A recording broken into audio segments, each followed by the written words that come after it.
Pe, alam mo naman ang mga gagawin mo mamaya ha. Kapag may mga dumating na customers, salubungin mo agad at papuntahin mo agad sa mga magandang tables. Sige po. Tsaka ayusin mo lagi ang trabaho mo. Kasi meron tayo isa ditong katrabaho na matapang. Kapag di mo ginawa ng maayos yung mga gawain mo, bisitahin ka nun. Sige po, wala pong problema. Basta gagawin ko po yung mga trabaho ko. Good morning! Ay, good morning. Justin.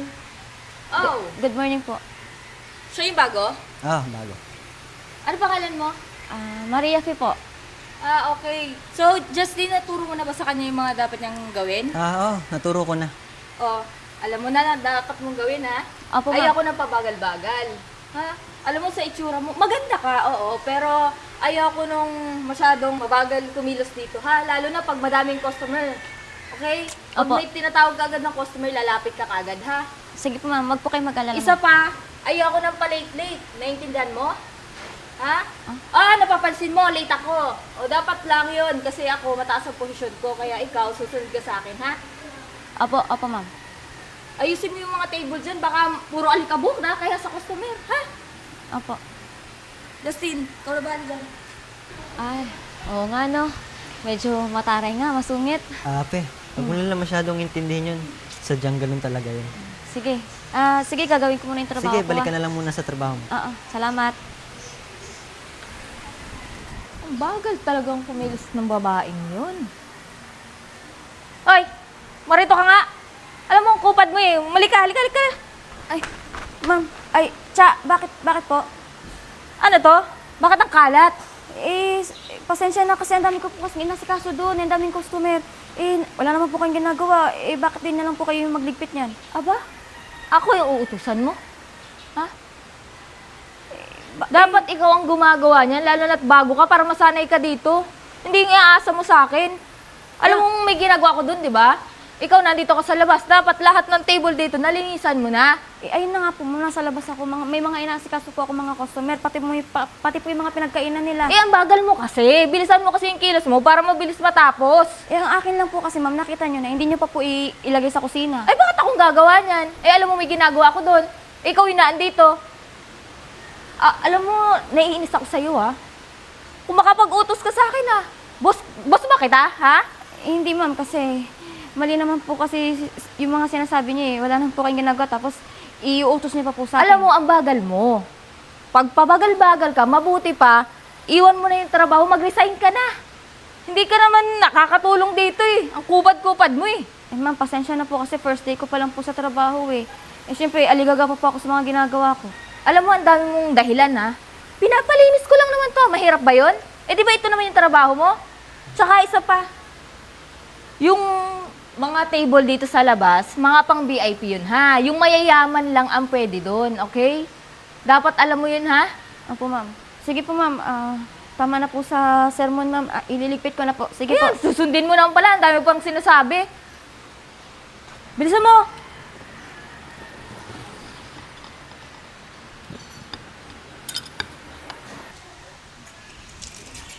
Justin, ano nangyari dun?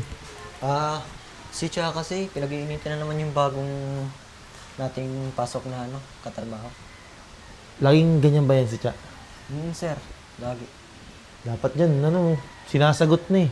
Kaya, Para naman matigil na yung kakaganyan ni Cha. chef, mahirap talaga sagutin yan eh. Alam niyo yung dati namin chef dati dito? Inaway din yan, kaya yun, umalis. So, ibig sabihin yan, pati ako pag-iinitan yan. Sir, 100% baka. Okay, ayan na natin. Balik na muna ako sa kusina ha. Sige sir, salamat.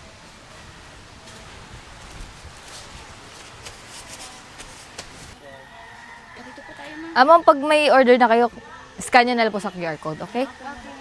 Sige po, punta na po muna ako dun, ma'am. Excuse me po. Pwede niyo pong i-scan yung QR Thank code you. po dito para makapag-order po kayo. Pe, di ba sinabihan na kita? Pang VIP lang dito. Bakit pinaupo mo yan? Wala naman yung pambayad dito eh. Tsa, walang galang na ha. Kasi customer pa rin yan eh. Kahit saan naman pwede, di ba? Hindi nga pwede.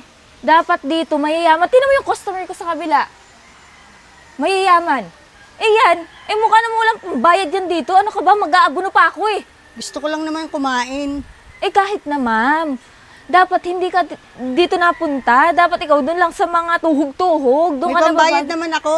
May pambayad? Eh mukhang scammer ka eh. Wala ka naman pambayad. Tinan mo yung itsura wait mo. lang kasi, Cha, nakakabastos ka naman na siguro, no?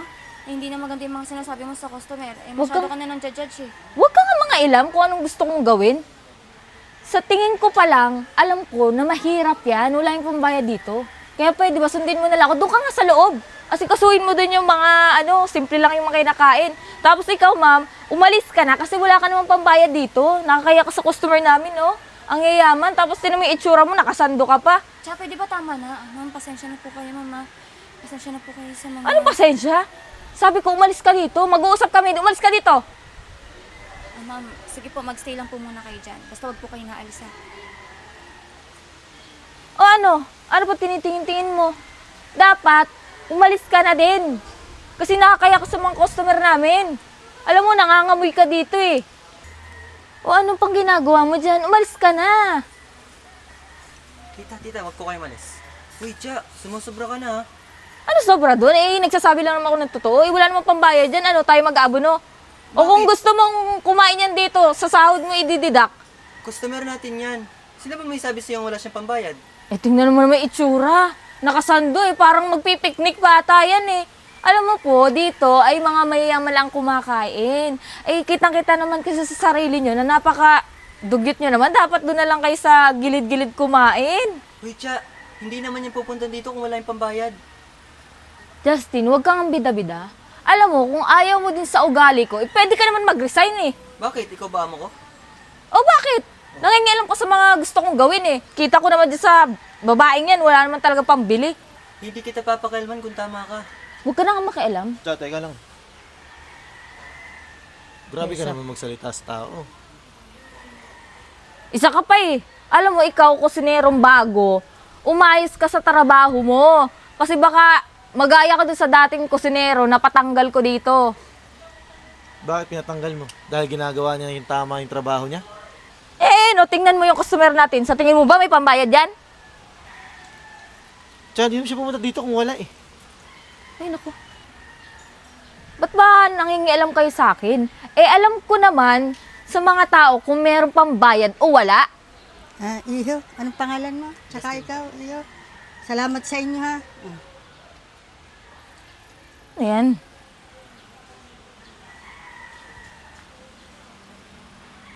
Ami? Ay. Amihan? Kayo po yung may-ari ng restaurant? Oo, isa ako sa may-ari ng restaurant.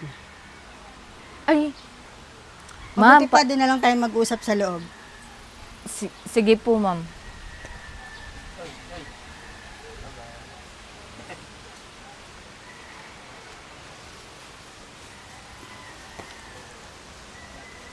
Kompleto na ba kayo? Tita, si Justin po kasi may nasikaso pang customer. Sige. Dumaan ako dito sa restaurant para bisitahin ko kung okay kayo dito.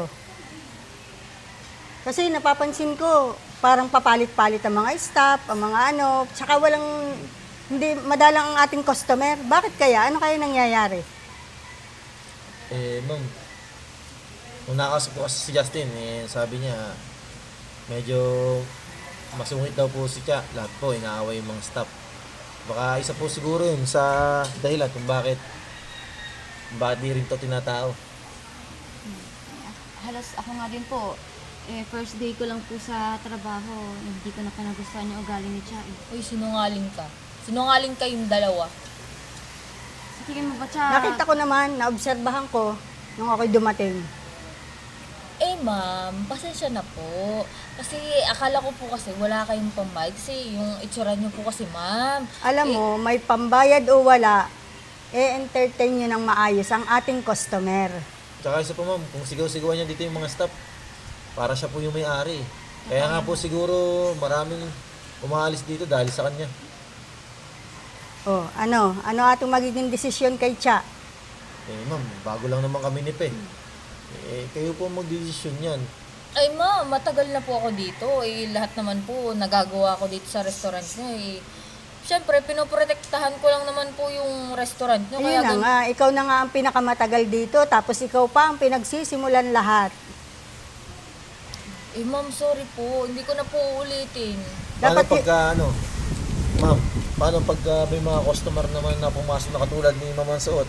Ano naman gagawin mo? Entertain ko na po ng maayos, ma'am. Ma'am, may policy ba tayo dito na na pang VIP lang yung kabilang table na yon? wala tayong policy. Lahat pwede. Eh, siya po yung gumagawa ng mga rules dito eh. Paano gaganda ang ating restaurant niya? Paano tayo bebenta ng maganda kung ganyan ang palakad mo? Eh, bakit ba? Eh, gusto ko lang naman i-manage ng maganda dito para puntahan ng mga mayayaman. Pasensya ka na. Last day mo na ngayon. Maraming nangangailangan ng trabaho na nasa posisyon mo. Eh, ma'am. Sorry na po. Alam mo, ang restaurant ay hindi para sa pagkain lamang. Naandyan ang ating respeto at paggalang sa mga tao. Narinig ko yun, Cha. Bye.